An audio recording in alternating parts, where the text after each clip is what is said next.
আজকের সকালটা শুরু হয়েছে একটু দেরি করে। আপনাদের দাদাভাই আমাকে ছেড়ে উঠে গেছে। আমাকে ছেড়ে মানে আজকে আমাদের হাটের দিন।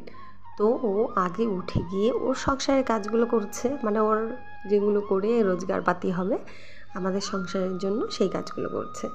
আর আমি উঠলাম একটু পরে। প্রতিদিনই ওরকমই হয়, ও আমাকে ছেড়ে উঠে যায় হাটের দিন করে, আমাকে ডাকাডাকি করে না। তারপরে আমি কিছুক্ষণ পরে উঠে এই যে ঘর দোরগুলো ঝাড় দেওয়া শুরু করি। আর একসাথে দুজনে উঠলে কিন্তু হয়েই যায়। আমারও এদিকে কাজগুলো একটু তাড়াতাড়ি হয়ে যায়, কিন্তু ও না দেখে যে প্রতিদিনই কিন্তু আমরা যে টাইমে ঘুম থেকে উঠি সেই টাইমেই উঠি, কিন্তু হাটের দিন করে একটু তাড়াতাড়ি উঠতে হয়। তো যাই হোক, ও আগে উঠে কাজগুলো করছে। আর এরকম দুজন যদি হাতাহাতি করে কাজগুলো করি তাহলে কিন্তু সংসারটা খুব স্মুথলি দুইজনে ভালোভাবে আমরা উঠিয়ে এগিয়ে নিয়ে যেতে পারবো। কিন্তু একটা সংসার একটা নারীর হাতে কিন্তু থাকে না। নারী পুরুষ দুজনকে মিলে চলতে হয়। দুজন যদি একসাথে সংসার করে একই বেতন করে চলে তাহলে কিন্তু সংসারটা খুব ভালো করে চলে। আর যদি কেউ হচ্ছে একটু বিগড়ে থাকে, মাথা গরম মেজাজ করে, তো ওরকম সংসারে কি হয়, মানে একজন করেই যাবে আর একজন হচ্ছে ব্যাস ঘুরে বেড়াবে। তো সেরকম করে কিন্তু সংসার হয় না, সেই সংসারে বনিবনাও স্বামী স্ত্রী অতটা মেলে না। তো যাই হোক, কেউ একটু রাগী হলে কাউকে শান্ত হতে হয়, আবার কেউ একটু শান্ত হলে কাউকে একটু রাগী হতে হয়। আবার এদিকে হয় কি, কেউ একটু যদি সংসারের জিনিসপত্র একটু খরচা বেশি করে কাউকে একটু হিসাবিও হতে হয়। যেরকম আমাদের সংসারের মধ্যে আমি খরচা করার দিকে খুব পটু, কিন্তু আপনাদের দাদাভাই ও একটু বেশি হিসাবি, বুঝে শুনে কাজ করে। আমি যেরকম যেটা ভালো লাগলো সংসারের জন্য পছন্দ হলে কিনে নিই, ও সেটা করে নেয় না।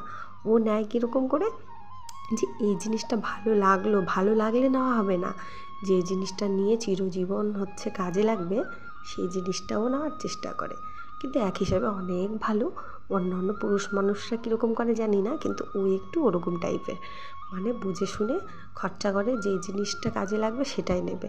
আর যে জিনিসটা 2-1 দিন ব্যবহার করে পড়ে থাকবে সেই জিনিসটা কখনোই নেবে না। মানে জিনিস নিয়ে যদি কাজে না লাগাতে পারলাম তো সেই জিনিস নিয়ে লাভ নেই। এই জন্য আমাকে অনেক বকাও খেতে হয়। তো যাই হোক, এখন এই যে আপনাদের দাদাভাইকে টিফিনটা করে দিই। আর এগুলো দিনের বাসি কালকে রাত্রে বাসি তরকারি ছিল, তো সেটা একটু নিচে নামিয়ে রাখলাম। আর এখন এই যে ওভেনটা মুছে নিচ্ছি। তো এখন মোছার পর আমি এখন এই কাজগুলো করব। একটু ওকে টিফিন করে দিই, ওই রুটিগুলো একটু ভেজে দেবো। তো ও যে আলুটা নিয়ে আসলাম সিঙ্গারার, তো সিঙ্গারার আলু দিয়ে খেয়ে নেবে। তো আজকে করছি লাল চা, কারণ ঘরে দুধ বাড়ন্ত আনতে বলেছিলাম, কালকে হয়তো ভুলে গেছে আনেনি, শুধু চাল নিয়ে চলে এসেছে। তো যাই হোক, এখন লাল চাই খেতে হবে।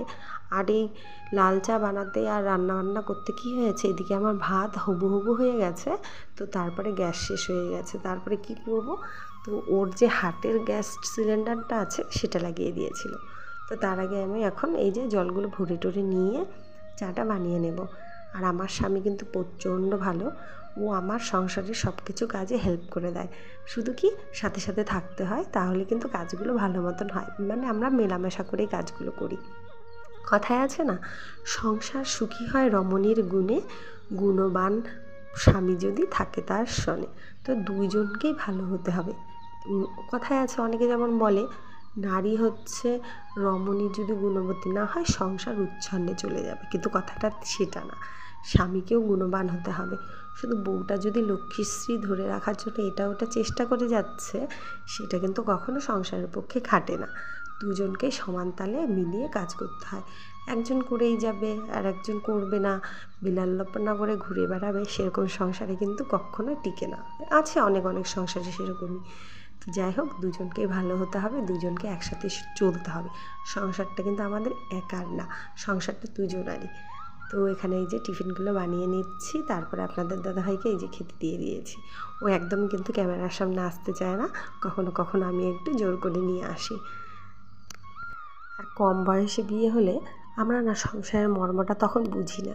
তখন হচ্ছে যদি হাতে টাকা পয়সা আসে, শুধু এখানে ঘুরতে যাব, ওখানে ঘুরতে যাব, এটা খাবো ওটা খাবো, এটা নেব ওটার চিন্তা। যখন কম বয়সে বিয়ে হওয়ার পর আস্তে আস্তে 2 থেকে 3 বছর সংসার করা হয়ে যাওয়ার পরে সংসারে একটা শিশু সন্তান আসে, তখন দেখবেন আস্তে আস্তে আমরাও বুঝতে শিখি কীভাবে কী হচ্ছে, কেমন করে টাকা জমাতে হবে, বাচ্চাটার ভবিষ্যৎ কীভাবে ঠিক করতে হবে, এসব নিয়েই ভাবনা চিন্তা। মেয়েকালে কিন্তু আমরা সেগুলো ভাবি না। যেরকম আমারই ধরুন একদম 18 বছর বয়সে বিয়ে হয়েছে, তো এখন ছেলে হওয়ার পর কীভাবে চলতে হবে, কীভাবে ছেলেকে সামলাতে হবে, তো আস্তে আস্তে এইসব করা শিখে গেছি। আর আজকে এই যে মেনুতে হয়েছে আলু সেদ্ধ আর কলা সেদ্ধ, আর এটা রাত্রের ডাল, আর এটা হচ্ছে পাট শাকের ঝোল। এগুলো দিয়েই আজকে হবে আমাদের খাওয়া দাওয়া। তো পাট শাকের ঝোল কিন্তু আলু সেদ্ধ দিয়ে ভালো লাগে খেতে, ওই জন্য আলু সেদ্ধ করেছি। আলু ভাজাটার দিকে ততটা ভালো লাগে না। তো আপনাদের দাদাভাইয়ের এদিকে তো হয়ে গেছে, তাড়াহুড়ো করছে। তো ওর হয়ে যাওয়ার পর আমি এখন এই যে রান্না হয়েছে, আমি যাব স্নানে। তো স্নান করে দেখুন এগুলো কাপড় চোপড়গুলো শুকোতে দিচ্ছি। আজকে কুয়ো পাড়েই জল কাচা করে দিলাম কাপড় চোপড়, কোনো নির্মা সাবান ব্যবহার করিনি। আর আপনাদের দাদাভাই কিন্তু স্নান করে ঘরে চলে গেছে, আমার জন্য হয়তো ওয়েট করছে, ওকে খেতে দিতে হবে কারণ ও তাড়াতাড়ি বেরিয়ে যাবে। আর আজকে হাটের দিন না প্রচণ্ড মানে ঝামেলা। আর একে তো কুয়োতে আমাদের জলই নেই, তাও ওই একটু ছেঁকে ছেঁকে 2-3 বালতি তুলে ব্যাস কাপড়গুলো ধুয়ে দিলাম। কালকে পরে গেছিলাম আর আজকে যেগুলো পরেছিলাম সেগুলো ধুয়ে দিয়েছি। তো দেখুন এখানে বলছি ওটাই, ওকে খেতে দিয়ে দিলাম। মাথা থেকে গামছাটাও খোলা হয়নি, সিঁদুরও এখনও পরিনি, কারণ কাপড়গুলো ওখানে ঝুলিয়ে রেখে ওকে খেতে দিয়ে আমি কাপড়গুলো শুকোতে দিয়েছিলাম। তো এখন এই যে আপনাদের দাদাভাইকে পাঠিয়ে দেওয়ার পর চুলটা আঁচড়াতে চলে আসলাম, সিঁদুর পরবো। আর কালকে কি করেছি, কালকে তো ওটা শুক্রবারে, মানে চুলগুলো তো মানে চুলের আগাগুলো একদম লেজ লেজ হয়ে গেছে, তো নিজে নিজে পাকামো করে মানে চুল কেটেছি। সমান হয়েছে অবশ্য, কারণ আমি এরকমই করি, নিজে নিজেই আমি চুল কাটি বাড়িতে, আমি হচ্ছে পার্লারে যাই না। তো যাই হোক এখন পুজোটা দিয়ে নিই। এই হচ্ছে পুজোর ফুল, সাদা ফুলগুলো ছেলেকে বললাম তুলে নিয়ে হয়তো একটু, তারপর আমি জবা ফুলগুলো বাড়ি ওগুলো আমি তুললাম। আর এই যে এখানে এখন পুজো টুজো দিয়ে নিব, গোপালকে খেতে দিয়ে দেবো, তারপরে আমাদের খাওয়া দাওয়া। আর হচ্ছে সংসারে যতই লক্ষ্মীশ্রী ধরে রাখার চেষ্টা করো না, যতই পূজা পার্বণ দাও, বাড়িতে যদি পজিটিভ এনার্জি জিনিসটা না থাকে, কখনোই কিন্তু হচ্ছে সংসারে সুখ আসবে না, বা কখনো বাড়িতে ধন সম্পত্তি বৃদ্ধি হবে না। যখন দেখবেন বাড়িতে যদি লক্ষ্মীশ্রী থাকে, ভালো মন্দ করে চলবেন, তাহলে দেখবেন আপনি সংসারে যদি অভাব অনটন কোনো কিছুই থাকুক না কেন, ভগবান যে কোন দিক দিয়ে আপনার সংসারটাকে টেনে নিয়ে যাবে আপনি বুঝতেই পারবেন না। অনেক অনেক অনেক প্রমাণ আছে সেরকম আমার কাছে।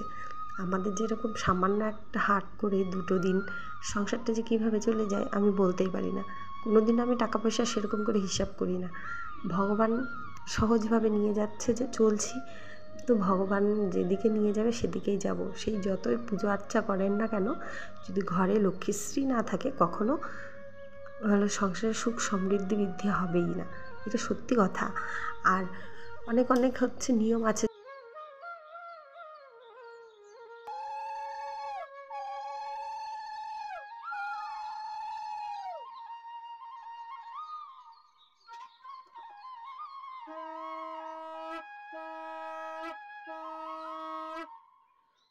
নিয়মগুলো হচ্ছে যেরকম বাসন কোসন জোরে জোরে আওয়াজ করতে নেই, জোরে জোরে চেঁচামেচি করতে নেই, এসব জিনিসগুলো করতে নেই। ঘর দোর ঝাড়ু দিয়ে কখনো না ঘরের কোণে জমিয়ে রাখবেন না।